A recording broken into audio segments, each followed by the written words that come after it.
Super star Krishna Jayaprada నటించినటువంటి Suryachandra cinema 1985 సంవత్సరంలో release అయింది. చిట్టారెడ్డి సూర్యకుమారి అనేటువంటి ఆవిడ రాసిన నవల ఆధారంగా ఈ సినిమా తీశారు. ఆ నవల పేరు కూడా సూర్యచంద్ర. తెలుగులో అది బాగా పాపులర్ అయింది. ఇందులో ప్రధాన ఇతివృత్తం ఏంటంటే, హీరోయిన్ తన వయస్సును కానీ తన అందాన్ని కానీ బయట పెట్టుకోకుండా సినిమా ఆశాంతం కాకుండా ఒక ఇంటర్వెల్ వరకు కాపాడుకుంటూ వస్తుంది. ఇది రకరకాల కారణాలు స్టోరీ మీద డిపెండ్ అయి ఉంటుంది. సో దానికి తగ్గ కాస్ట్యూమ్స్ వేసుకొని ఈ సినిమాలో జయప్రద నటిస్తుంది. చిన్న పిల్లలాగా 2 జడలు వేసుకొని ఇలాగ కనిపిస్తుంది. చాలా డిఫరెంట్ రోల్ కూడా. విజయనిర్మల చాలా బాగా ట్యాకిల్ చేశారు ఈ సినిమాని. అయితే ఇద్దరి మధ్య కూడా వివాదం తలెత్తింది ఈ సినిమాలోనే. ఒకానొక సందర్భంలో తను చిన్నపిల్లగా కనిపించడానికి ఒక మినీ స్కర్ట్ లాంటిది డిజైన్ చేసి కాస్ట్యూమర్ ఇవ్వటం జరిగింది. జయప్రద ఎవరు ఇచ్చారు ఇది అంటే, మేడం గారు ఇచ్చారండి, ఇది వేసుకోవాలి, ఎందుకంటే మీ పాత్ర పరిధి మేరకు ఇది నటించాలి అని చెప్పి చెప్పడంతో విజయనిర్మలతోనే ఆవిడ డైరెక్ట్గా చెప్పారు, నేను ఇలాంటి కాస్ట్యూమ్స్ వేసుకోనని చెప్పి. పాత్ర ఇక్కడ ఒప్పించడానికి ఇలాంటి కాస్ట్యూమ్స్ అవసరం అని చెప్పి విజయనిర్మల కథ సీక్వెన్స్ చెప్పి నచ్చ చెప్పడానికి ప్రయత్నించినా కూడా జయప్రద కన్విన్స్ అవ్వలేదు. అప్పటికి ఆవిడ హిందీలో అగ్ర కథానాయికగా కూడా వెలుగొందుతున్నారు. ఏది ఏమైనా సరే ఇద్దరి మధ్య మాట పెరిగింది. షూటింగ్ కొంత అంతరాయం కలిగింది. ఏదేమైనా ఆవిడ మాత్రం ఒప్పుకోలేదు. చివరికి కాస్ట్యూమ్స్ మార్చాల్సి వచ్చింది. ఎప్పుడైనా సరే ఒక డైరెక్టర్ తన మాట కనుక చెల్లకపోతే ఎంతో కొంత ఈగో అన్నది దెబ్బతింటుంది. ఆ ఈగో అన్నది విజయనిర్మల కూడా దెబ్బతింది. ఆ సినిమా షూటింగ్ అయిపోయినా కూడా ఆ తర్వాత కాలంలో విజయనిర్మల డైరెక్ట్ చేసినటువంటి ఏ సినిమాలో కూడా జయప్రద నటించడం అనేది జరగలేదు. ఒక విధంగా చెప్పాలంటే సూపర్ స్టార్ కృష్ణతో కూడా తర్వాత సినిమాల్లో నటించినా అంతకుముందు ఉన్నటువంటి ఫ్రీక్వెన్సీ అయితే తగ్గిపోయింది. ఇది ఆ రోజుల్లో ఒక సంచలనం. అయితే జయప్రద ఈ ఒక్క వివాదమే జరిగిందా, ఇంకేమైనా వివాదాలు ఉన్నాయా అంటే, అంతకుముందు కూడా ఇలాంటి వివాదం ఒకటి జరిగింది. Sagara Sangamam cinema shooting K Viswanath direction. ఒక విధంగా చెప్పాలంటే ఆవిడకి సినిమా జీవితాన్ని ఇచ్చింది కూడా ఆయనే. ఏదైనా ఒక సీక్వెన్స్ కానీ లేకపోతే ఒక డైలాగ్ కానీ పర్ఫెక్ట్గా రాకపోతే ఆయన ఒప్పుకోరు. ఇందులో ఒక చోట ఆవిడ యాక్షన్ ఆయనకి నచ్చల. షూటింగ్ మధ్యలోనే అందరి ముందు ఎడాపెడా తిట్టేశారు. దాంతో అప్పటికి ఆవిడ కూడా మంచి తెలుగులో మంచి స్టార్ హీరోయిన్, హిందీలో మంచి స్టార్ హీరోయిన్. అప్పటికి హిందీలో కూడా ఆవిడ మంచి పాత్రలు వస్తున్నాయి, పూర్తిగా సెటిల్ అవ్వకపోయినా కూడా. దాంతో ఆవిడ ఆత్మాభిమానం దెబ్బతిని వాళ్ళిద్దరూ మాట్లాడుకోవడం మానేశారు. ఎంతవరకు మాట్లాడుకోలేదంటే దాదాపు 10 years పాటు వాళ్ళిద్దరూ మాట్లాడుకోవడం మానేశారు. తర్వాత కాలంలో కొంతమంది సినిమా పెద్దలు జోక్యం చేసుకొని మీ ఇద్దరి మధ్య ఇలాంటి అనవసర వివాదాలు వద్దు అని చెప్పడంతో మళ్ళీ వాళ్ళు మాట్లాడుకోవటం అనేది జరిగింది.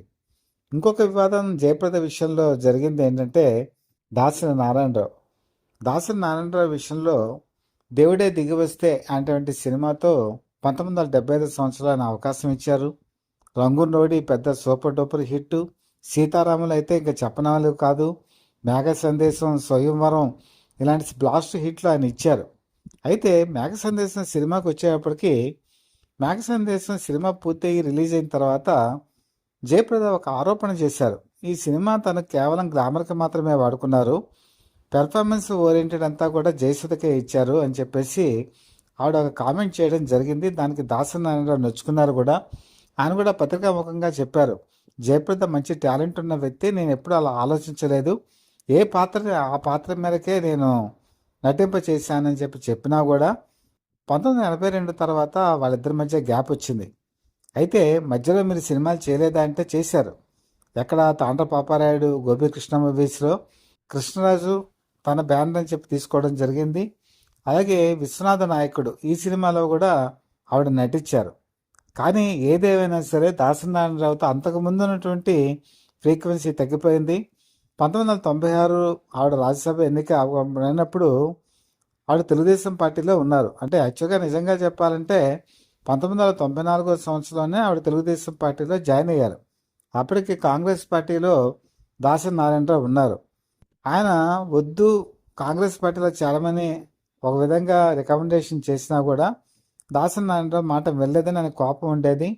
ఆ తర్వాత వాళ్ళిద్దరూ మాట్లాడుకోవడం మానేశారు. చాలా కాలం, సుదీర్ఘకాలం వాళ్ళిద్దరి మధ్య సన్నిహిత సంబంధాలు లేవు.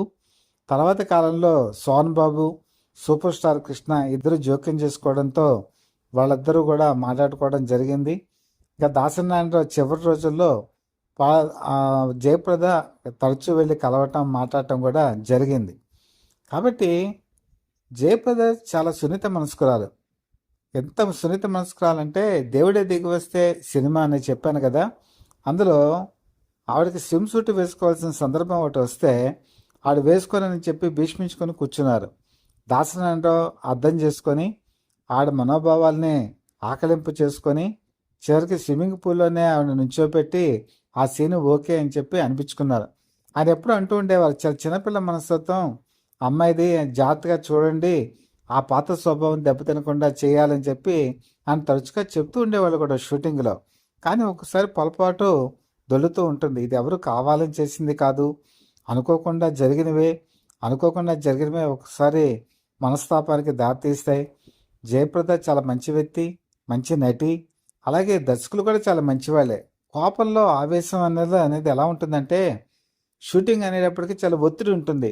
ఆ ఒత్తిడిలో ఎవరు ఏ మాట మాట్లాడినా కూడా అది కొంచెం వివాదానికి దారితీస్తుంది. సూపర్ స్టార్ కృష్ణ మాత్రం వీళ్ళిద్దరి మధ్య వివాదంలో నటభూషణ సోహన్ బాబు కూడా సద్దుమణిగేలా చేయటం మాత్రం కృషి చేశారు. ఓ విధంగా చెప్పాలంటే ఇవి చరిత్రలో ఒక కాంట్రవర్సీసు. ఇవి ఇప్పటి వరకు ఎంతమందికో తెలుసో మాకు తెలియదు. కానీ మన ఛానల్ ద్వారా చాలా వరకు తెలియని విషయాలని చెప్పడానికే మనం ప్రయత్నం చేస్తున్నాం.